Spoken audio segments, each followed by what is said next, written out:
Data record. Okay, so we're going to page. I'm starting out with what a lot of people say is the hardest part of this chapter. So I'm going to page 389. I'm going a teeny bit fast, but I want to make sure we have enough time for our in-class assignment. I even, whatever. What did I say, 389? Almost there. Okay, this is tough. Here's what I want to say about data records so you understand it, first in my words. When companies are going to issue dividends on a stock, they announce it in advance. And they always announce what's called the record date or date of record. And what that means is, you could be the person thinking about buying it, or you could be the person who's owning it thinking about selling it. You've got to look at it from this way. But the rule is 2 business days before the date of record. The stock is, if it sells anytime after that, until the dividend, it's called ex-dividend. So the seller would be selling it ex-dividend, the buyer would be buying it ex-dividend, meaning that if it sells, the buyer will not get the dividend. The person selling it gets the dividend. They get to keep it even though they're selling it before the dividend got paid because it's only 2 business days before the date of record. The record date, and the dividend comes shortly after that. So they always announce, in this case like May 15th, well, I don't know what day that falls, it's saying a Thursday. So that means on Tuesday, May 13th, if the stock's up for sale, it will be sold ex-dividend. The seller says, I want to sell this stock, but I want to get the dividend. I've held it this long, I might as well wait one more day till the dividend. Well, it means they're waiting until Tuesday the 13th, like maybe it's Monday. And as soon as it's Tuesday the 13th, go ahead and sell it. Because from their point of view, they get to keep the dividend anyway. Might as well sell it. It's ex-dividend. So the seller goes, they had to wait until 2 days before the dividend to sell it. Now, get into the buyer's point of view. The buyer says, I want to buy this stock, but I may be too late because I want the dividend. So they have to buy it not just 2 days before the record date, but a 3rd day. Because if they buy it 2 business days before the date of record, they're buying it without the dividend. 1 more day before that, they get to buy it and get the dividend. And the person selling it didn't even look for the date of record because they just did a foolish thing by selling it 1 day before it goes ex-dividend. That'd be crazy. But it happens every day. So that's what this means. But let's read it real quick right here. It says, let's say Microsoft declared a quarterly dividend of 28 cents per share to stockholders who own the stock on the record date of May 15th. Goes on up here. It says, the May 15th is the date at which stockholders must be registered on the corporate books in order to receive the dividend payment. When the stock is traded around the record date, the company must determine whether the buyer or the seller is entitled to dividend. To solve this problem, here's the rule. Dividends remain with the stock until 2 business days before the record date. And what that means, again, I want to make sure you get this, because I think it's on your quiz in 2 days, is that if you're the buyer and it's 2 days before, you're buying it and you will not get the dividend.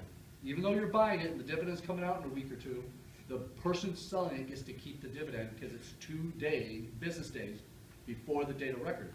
If you're the buyer and you buy it 3 days before the date of record, business days, you just bought it and the dividend with it, even though 1 day later you would not have got the dividend. It's a great return on investment to buy it just before the dividend. And it was foolish for the seller to sell it 1 day before it goes ex-dividend. So you got to look at it from both point of views, because you never know if the question is going to be asking you as if you're the buyer or the seller.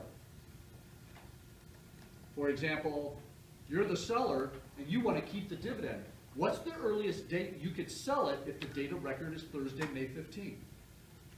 Everybody hear what I said? The date of record is May 15th, Thursday. You're the seller and you want to keep the dividend, but you want to sell it as soon as possible. What's the date or day and day that you could sell it and keep the dividend? business days before, which would be Tuesday, May 13th. Now, I could ask that question differently from the buyer's point of view, and it could be, a different answer. So that's why I want to make sure you get this. Everybody got it? All right.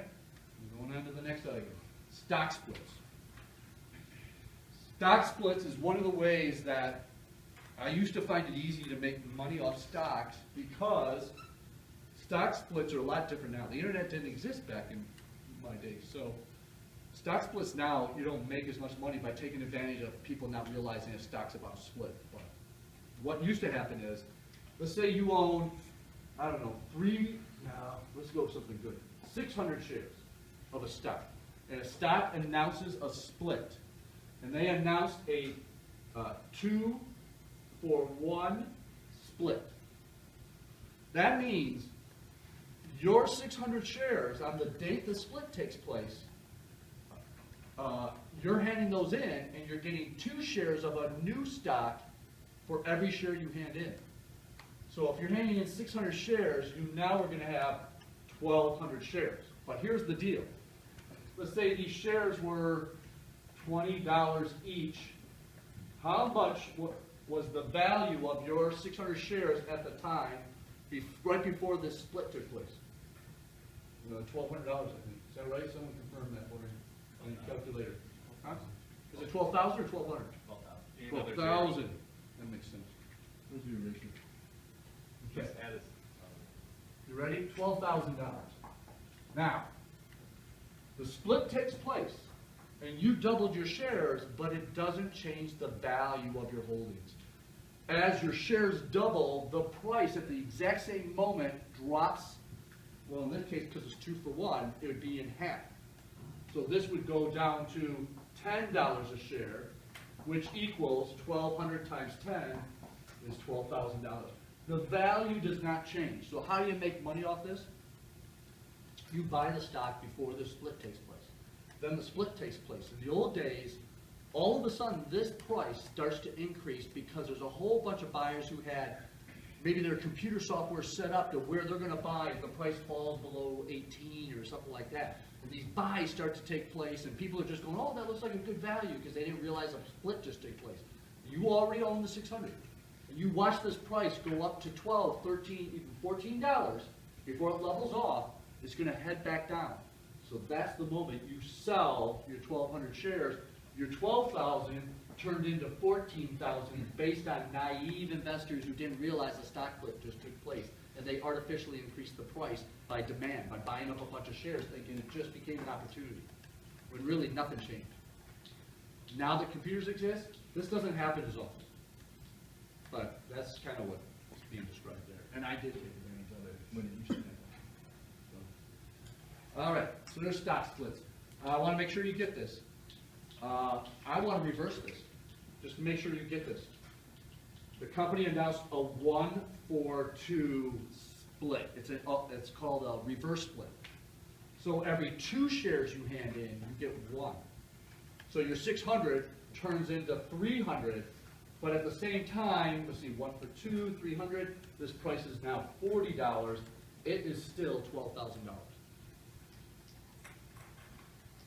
So that's how it splits. This could be 3-for-1, 1 for 3. Apple, the last split they did a couple years ago was a 6-for-1. Every 1 share you hand in, you're getting 6 of the new shares. And they wanted to bring their price down for psychological reasons only. They felt more investors would invest if our price per share were a lot lower. Or was it Tesla? Both of them. I think Tesla did a split too. Both were right around the same time, about 2, 3, or 4 years ago. Yes? So the stock splits are basically like the inflation and deflation of stock prices? Well, it doesn't change the price at all. Well, I mean, the individual stock prices, I understand that. I mean, it changes the price, but not the real value of it.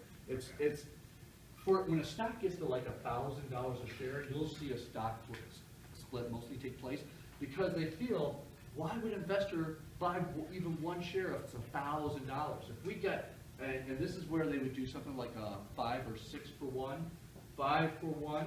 So if your 1,000 shares would be split into every 1 you hand in. Wait, 5-for-1. Yeah, you get 5 times the shares. So every 1 you hand in, you're getting 5. So now all of a sudden you got 5,000 shares. Wait, I'm sorry, that's the price. But let's say you had 1,000 shares, this makes sense. Now, but what is the price per share that your 1,000 shares just went to 5,000 on a split like this? How much? $200 a share, which is almost exactly what Apple did when they got up to $1,000 a share. They did, I think it may have 5 for 1 or 6 for 1, because they wanted to be back in this price range, so that if an investor just wants to buy one share, they could afford it. Where they felt there's a lot of average investors out there wouldn't even buy one share at this price. So that's kind of, in the old days, splits took place a lot because you had no choice but to buy 100 shares at a time. It was called a block. You couldn't just buy 1 share or 2 shares. The internet didn't exist yet. You had to go to a broker, and the minimum they'd sell is 100 shares. So if it were $1,000 a share, there's very few investors who would ever invest in this company because they had to buy $100,000 worth at one time. And so tons of splits took place to bring the share prices down like $20 a share when they got up too high, to make it affordable for investors, because they knew that investors had to buy 100 shares. So a lot of things have changed since then. You can buy just 1 share. But stock splits still take place, just because to make it 1 share affordable for the average investor who wants to take a little risk. You heard the presidential candidate saying she wants to split up Apple, Facebook, and Google, right? That's kind of her pledge to go on the campaign trail, is that these companies, tech companies, are too big and they need to be broken up. And I want to tell you, a lot of you are too young to remember, but this is not an uncommon practice. When companies get too big and they start to be kind of a monopoly where smaller companies can't even grow or even want to start up because they get pushed out or unfair something takes place and they have no way to compete against the big one. AT&T is a good example, or it was called, I can't remember what it was called back then, but it was huge. All of our phones in the whole country were all AT&T, and then they broke into these regional Michigan Bell and New York Bell and all these regional bells. They broke them up. They were all different companies, not just one company. And it inspired entrepreneurs then to possibly go into that field to start up a company, because now the competition is a little more fair.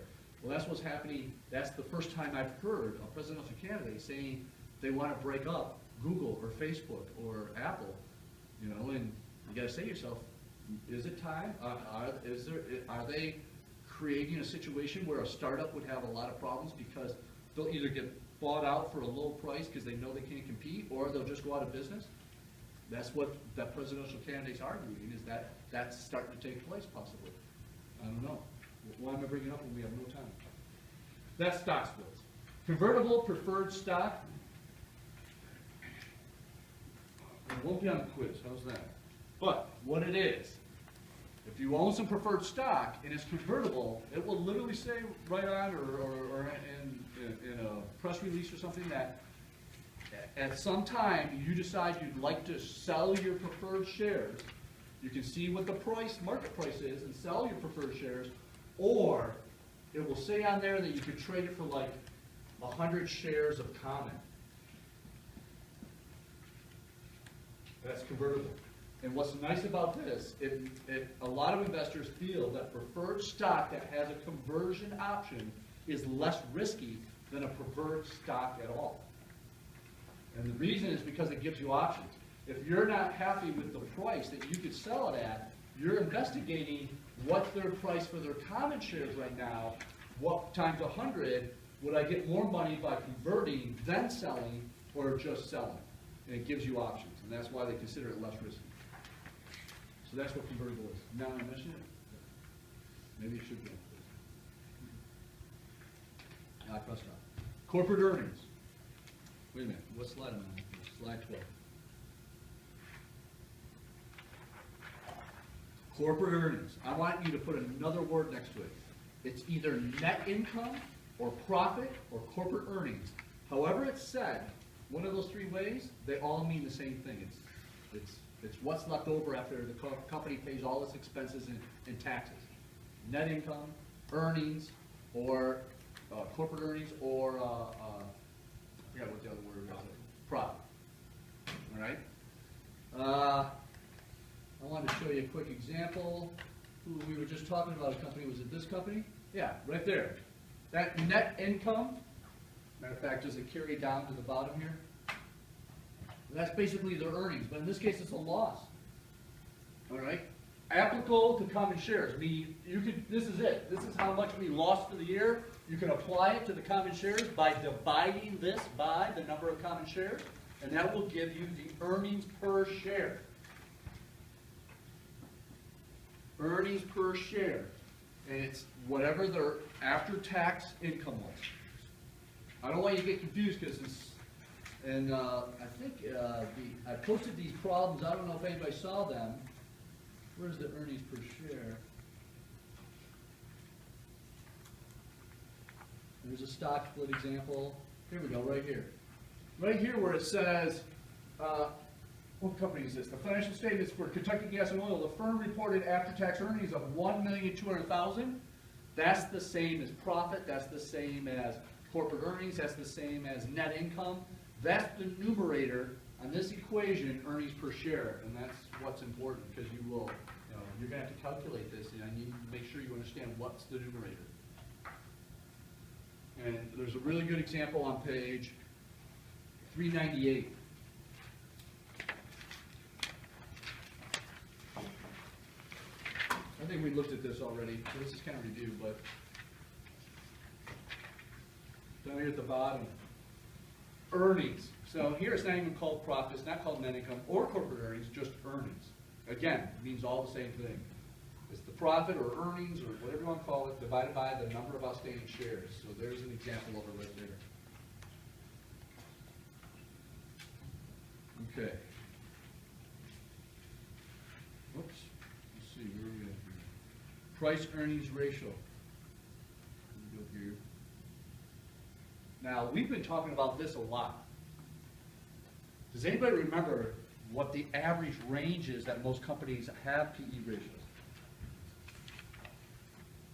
I know it's been 2 weeks or 3 or something, but it is, the range is like, it's in your book, I say 5 to 25, but I think your book says 5 to 20 or something like that. It's on page 399. It says a price earnings ratio over 20. Hang on. Price earnings ratio over 20. Sometimes it's considered optimistic because the expectation of higher earnings in the future. That's what investors feel when they're investing in one that's over 20. So the average, it doesn't say the 5 there, but usually the average is like between 5 and 20. Sometimes a lower PE ratio is a buying opportunity, and sometimes a higher PE ratio is a buying opportunity. You got to look at other things, but at least when you see a PE ratio that is significantly above 20 though, that's some real risk. And even though investors are investing in it saying we see opportunity here, Netflix has been off the charts on PE ratio for every year I can remember since Netflix has been an investable, went public and you can invest in it. And so you got to look at other things to decide whether you're going to invest. But if you see that it's over 25 or over 20 or over 30, you got to go, okay, at least the PE ratio is telling me there's some real risk here if I invest in this company. At least that's, you got to say that. And if it's below 5, you got to say, hey, what is going on here? This doesn't, it won't. And if it's below 0, it won't even post it. It probably says not available or something. Like this one's losing money, so let's see what the PE ratio. Let me go back to summary. So it says, NA, because there is no PE ratio when the company is losing money. The earnings per share is a negative 13. So if you divide the price, $19.38 by negative, it'll be a negative PE ratio. You can't have, which means this is also very risky. One direction or the other outside of that range means it's very risky. Some investors must see it as opportunity because someone's buying it. All right, so that's PE ratio. We're going to dividend yield.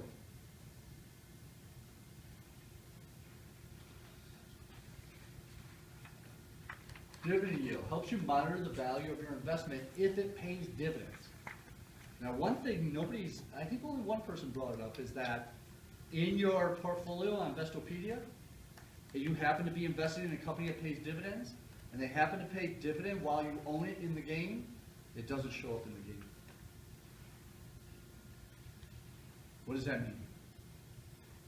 It means that for this game, investing in a company that pays a dividend that you'll never see is far too risky. That you're taking even more of a risk than buying in a company that doesn't pay dividends at all. When a company doesn't pay a dividend, it means that they're taking their profit, reinvesting in the company to make it grow, which will cause their price per share to grow faster than most other companies. If a company pays a dividend, they're growing their company and they're taking the profits, and a certain part of their profits are being sent to all the shareholders as a dividend. So they don't have that money to reinvest in the company, so they invest a smaller percent and have slower growth, and their price per share is not growing as fast because the investors are getting dividends in trade. If you're never seeing the dividend, you're just investing in a company that is expected to grow slower because it pays dividends, and so you want to get out of that company if you're never going to get the dividend in a simulation like this, and get into a company that doesn't pay dividends. There's my hint for the rest of the semester. Only buy shares in companies that don't pay dividends, because you'll never see the money that's causing that share price not to go up as fast compared to other companies. It's being paid out to investors that you'll never see. In real life, you would get a check, and that would be the offset that the price per share is not going up so fast. So, there you go. A dividend yield is the amount of dividend divided by the share price. I think increase the yield is a healthy sign. It says it monitors your value investment. It's the yearly dollar amount of dividends generated by an investment dividend by the investor's current market price. So let's go look at one real quick so you can see this. We're back to this company again. Where's the dividend yield? They probably won't have one, right? Because it's not paying a dividend. No, there's the ex-dividend date. Let me see. What about this company? Right. Notice it doesn't have a dividend yield here, and it doesn't have an ex-dividend date. Ex-dividend date, we just talked about this. Literally, Yahoo's giving you the date that this stock will be sold as ex-dividend. That means this date is 2 days before the record date, right there, if it was given a dividend. So this one doesn't have a dividend yield because it's losing money. Let me find another company. Hey, right here. Give me another company. You guys like Netflix? What's the letters for Netflix? NFLX. NFLX? Yes. That's not it, is it? Darn. What's going on? I'm not on Yahoo Finance. Let's do it again. Give me it again. NF. There it is. All right. No dividend. How about Ford always pays dividends? What's Ford? F. There, Ford Motor Company. There we go. Dividend yield, 7.08%. If you take 60 cents, now this is a forwarded dividend yield, which means you won't get the exact calculation, but let's check. Someone take, where's the dividend? 60 cents, 0.60 divided by, 861 or 8, let's go 860. They pay 15 cents a stock. Say that again? They pay a dividend of 15 cents a stock. No, 60 cents. Oh, for a whole year. You gotta do a whole year's. Oh. So they send me 30 cents every day. Every week? No, every time they pay the dividend. Oh, okay. They usually do quarterly, so that would be, you have 2 shares, so 15, 15. 15 times 4, that makes sense. 60 cents. So 60 cents divided by $8.60. Anybody give me a point what? Really? Not one person. Here we go. Seared.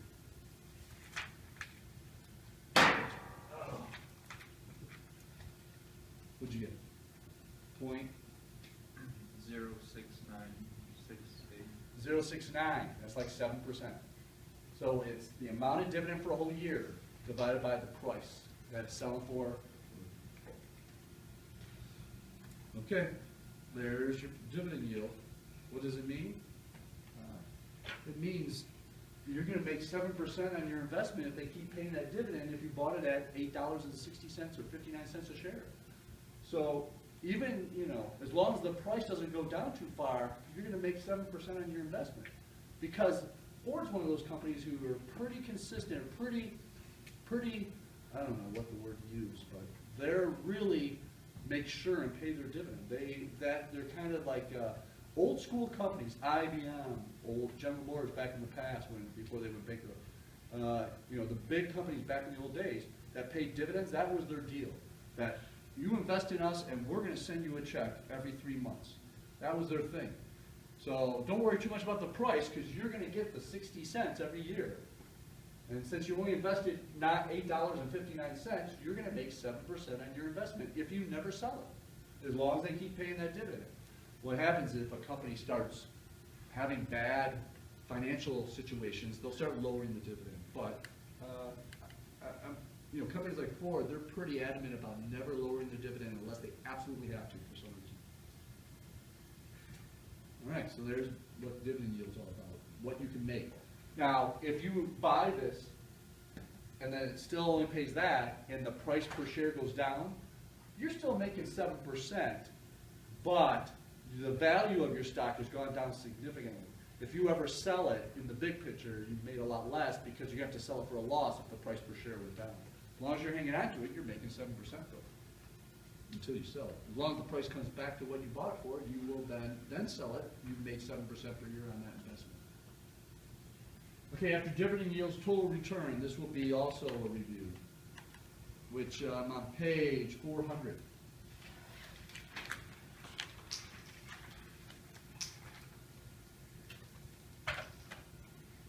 Right down here.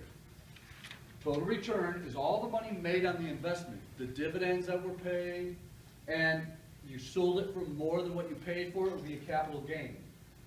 You just add those up. Let's say you had 100 shares of GameStop, you purchased it for $33 a share. While you were holding it for 1 year, the price went up to $40 a share, and it paid dividends of $1.32 per share for the year. $1.32 times 100 shares is $132. $33 to $40 when you sold it, $7 increase times 100 is $700. The total gain for 1 year is $832. Now, I hope you wrote this down last time I showed you this, but one more step you really need to take it is to take that total gain for the year divided by your initial investment.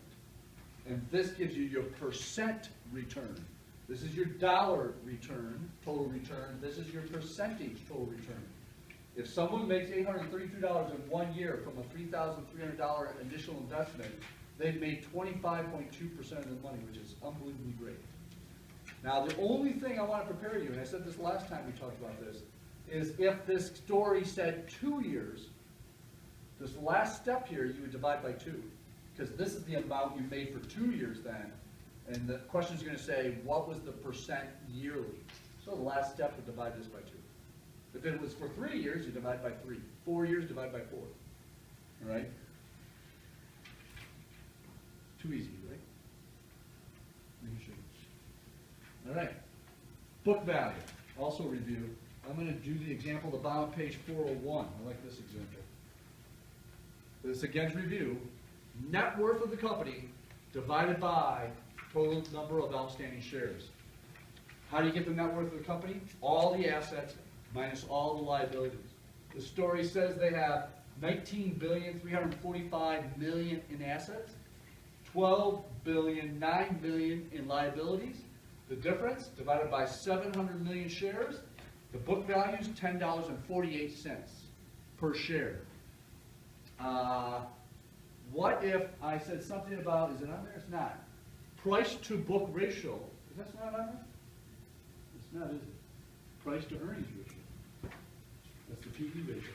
Price to book ratio we talked about in the last lecture. That would be what is the price of the stock compared to its book value. In most cases, is the market price of the stock higher or lower than book value? Higher. Much higher.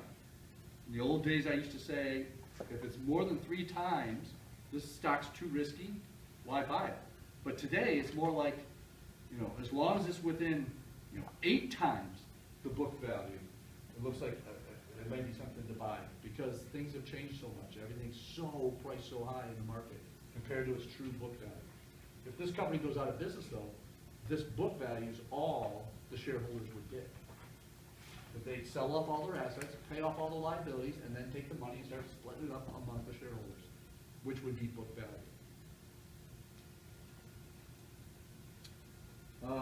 What's next on this? Churning. Going to pay, well, slide 16. Let me go here. See if we got it. Right here. This is my pet peeve. Awfulness of the world, churning. Some of you are going to say, okay, I don't want to do this myself. I hate this class. I'm going to use a financial advisor. And that's fine. But let me tell you, every single day, there's a financial advisor doing this concept called churning because it's just part of their world. Most financial advisors are on kind of an incentive pay program, maybe even full commission possibly by their second or third year. Which means that they have to generate a certain amount of commission and fees from their clients to meet certain goals. So all of a sudden you're at home eating lunch, because you're retired, who knows, and you get a phone call, and your broker, or whoever your financial advisor is, says, look, you know, I think it'd be good if we sell those 100 shares you have in General Electric. They're having some financial troubles. I think you sell. Or let's use something better, Netflix. And you know Netflix is not having troubles. You're up on the news. But what happens is, and you look at the date, because that financial advisor, a lot of financial advisors know that if they could just generate another $100 in fees by the next 2 days, they'll reach the goal, which will give them a bonus of like $1,000 or something. If they're that close to a goal, they will get on the phone and try to talk a client into buying or selling something to create a fee to reach that goal. It's a very common practice because it's such a goal-oriented industry. But you need to always say, I appreciate the advice, let me do a little research and I'll get back with you. Do not make a decision on the spot. You must always say to yourself, am I being told about this because this is truly happening? Or am I being told about this because this financial advisor needs to generate a fee? And then investigate it yourself. Don't make the decision just based on that conversation. It's a practice called churning. It's awful, but it's part of the industry. Just like traders are buying and selling on inside information, and even though it's against the law, it's happening every day.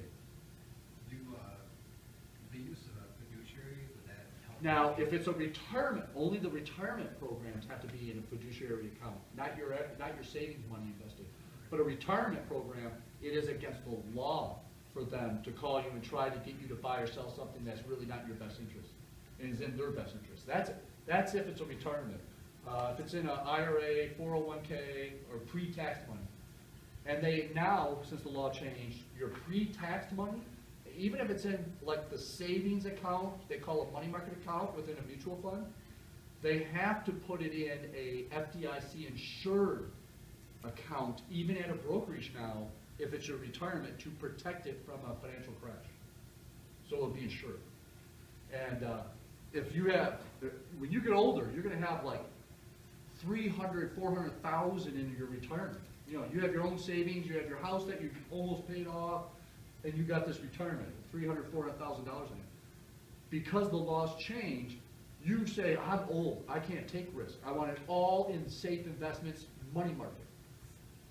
There's what's called a fiduciary responsibility that they now got to take. They'll take like 240,000 of it and put it in an FDIC insured account because the law says it can only be insured up to 250,000. So there's room for it to grow and still be all insured. Then they'll take the other 50 or 150,000 and put it in another account so it can be insured separately. So they don't put it all in one account and go above the maximum because part of it wouldn't be insured. So they have to split it up just to make sure it's safe. The moment you take it out of the savings part of the investments into bonds or mutual funds or stocks, it's not insured. You're taking risk just like everybody else in the market. It's only when you go out of the market into their safe investment, their version of a savings account called a money market account. And if it's just savings and not your retirement, it's not put in FDIC insured. It's just in regular money market funds, like a mutual fund, but it's a very safe one that still makes money even if the market crashes.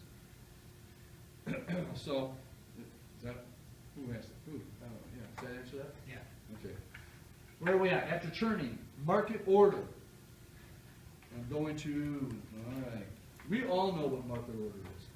When you go on Investopedia and you say, I want to buy 10 shares of this stock, and you remember you open up that box and it gives you, it's set on market order, but if you open it, you could do limit order or stop order are your choices. Market order is what you guys have all been choosing because you want to place that order now, you want to buy it the next opportunity it comes, you want to just go for it now. Limit order, which is the next one down, that's different. If you choose limit order, you're putting in a price that you want to buy at, and it won't do the buy until it hits that price. Or you're putting in the price you want to do a sell, and it won't sell till it hits that price. Limit ordering is very convenient if you don't have the time to keep an eye on your portfolio. You can set these things, oh man, if a crash takes place and you have it set to where it's supposed to sell at a certain price, it will try to sell it as soon as it hits that price without you even having to get on the computer and do anything. So, but limit orders are usually more expensive in fees than regular market orders. So right now, the game is set that if you do a limit order, I think the price is like $20 compared to what, $7 now, right? $6.99? So compared to $7 is $20. I'm going to lower it soon after the quiz when I can remember, or maybe tonight. Who knows? I won't remember. Trust me. I'm going to lower it though to $14.99. So it'll be either $6.99 or $14.99 if you want to do limit orders. But now they're open to do limit orders as soon as I change the price, and you can go ahead and set all your investments to a price that you want to sell or a price you want to buy of something, and you can just let it go, and it will do it automatically for you then when it hits those targets. So there's your limit orders. Stop order, you should just not do it, but it's just like a limit order, but it's only for when you want to sell at a certain point.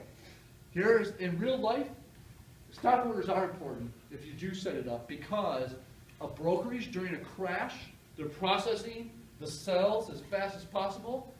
They put stop orders ahead of limit orders. That is why you might want to understand what it does.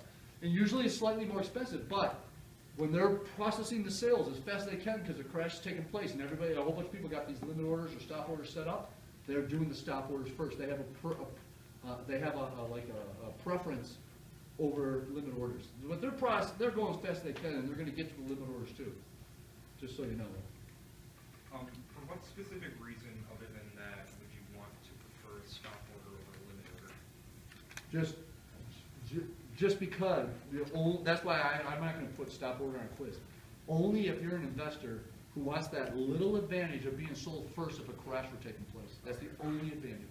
Other than that, they do pretty much the exact same thing. Yes, except for the limit order during a crash, it's got to wait till all these stop orders go through. Okay. Yeah. So it's in seconds in a crash. Every second goes by is money. You know, you just start to go back and look at the numbers in 2008, I think that it all started in September of 2008, I think. And look at all the downturns and how fast it went and how much. All right, we're almost there. Margin. Oh boy. We're on slide 20. Where's it at? Here we go. Margin. Do not, I know that every class, whether you guys are willing to admit it or not, there's at least 1-2% that are real gamblers. Oh man, I love to gamble, da, da, da. Well, these techniques, shorty and margin, these techniques are very risky for real gamblers, but they do pay off when you got it right. Margin is when you're calling whoever you do your buying and selling through, your brokerage, and you say, hey, I want to buy 200 shares of blankety blank, and I've got the money for 100 shares right now. I want the other 100 to be on margin, which is basically you're going to be borrowing money to buy the 100 shares, but not in cash. They're going to buy the 100 shares for you and put it in your account, and it's a loan. And the interest rate on these loans from these brokerages are not that bad, actually. You know, they're better than a personal signature loan at a bank or a credit union. They're usually only like right now, I'm going to guess that you could probably get a margin account set up at an 8%. You're not getting charged anything until you take the loan because you want to buy twice as much of what you want to buy. By the way, the rule is you have to have enough money for half the purchase or more. You cannot put up less than half the money to buy. So you have to put at least 50% of the money or more. And then you're asking for a margin. So I like the example on page 410. You can kind of see how it works. Because if you predict that this stock price goes up and you borrowed the shares, it's such a big payoff that it will lead you to want to do this all the time until you get it wrong once and you realize how much you're going to lose. So it's a risky play. So this person said, I have 50% of the money for the purchase of these 1,400, where am I? 200 shares. About to buy 100, but I really want 200. I know the price of this Exxon Mobil is going to go up. It's going to increase by $7 a share. I just know it. Inside information, I don't know. That'd be against the law. So you just have a feeling. Let's go with that. That's going to go up $7 a share. And you have $700, which would allow you to buy 100 shares. Or I'm sorry, whatever the price is, you have enough money to buy 100 shares. You get a hold of your broker. You want to do margin. You had it all set up. This is the time now you want to take advantage of it. You're getting charged nothing till you borrow. They're going to place 100 shares in your account, and the 100 shares, when you buy the 100 shares, that you have enough money for it. Now you have 200 shares, and it goes up $7, and you sell. And when you sell on margin, you got to give back. You got to give back the money or the shares to them, and they sell it for you. The shares that you borrow.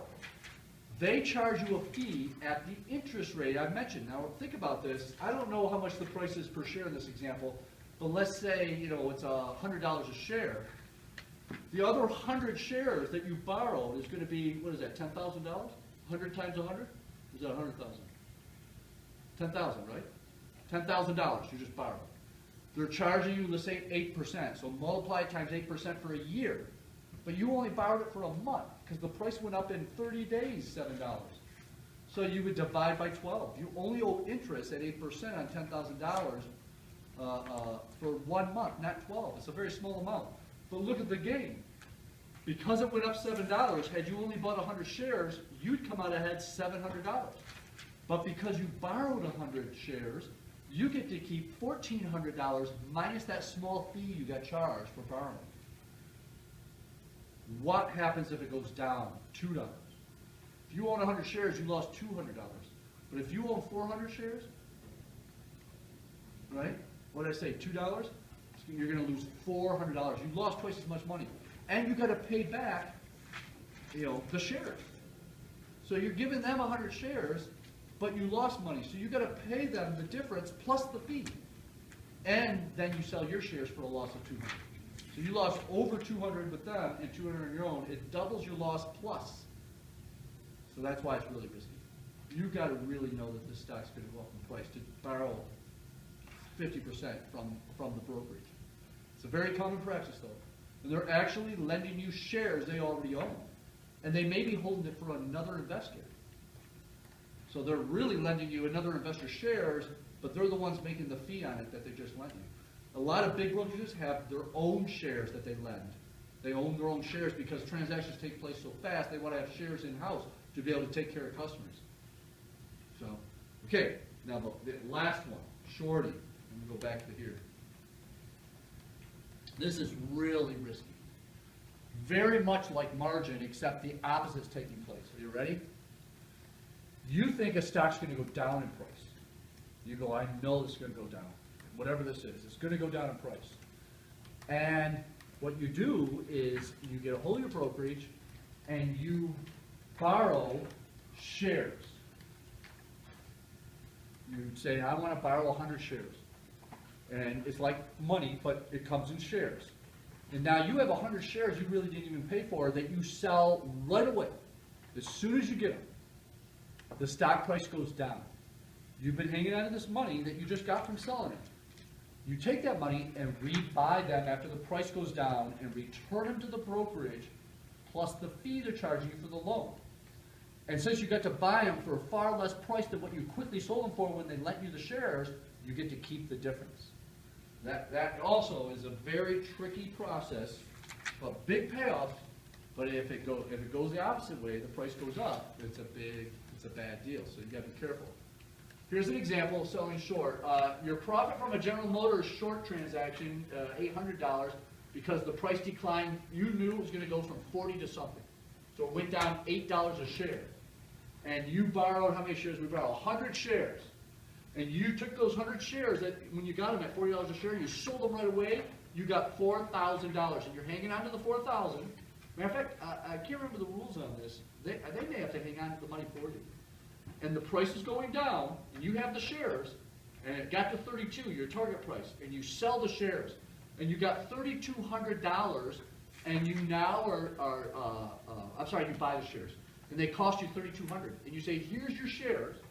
They'll say, well, that was $4,000 we lent you, 8%, it took 30 days, so multiply it times 8%, divide it by 12, here's the small fee you have to pay, but you keep the other 800 and you use none of your own money. Not a penny out of your pocket.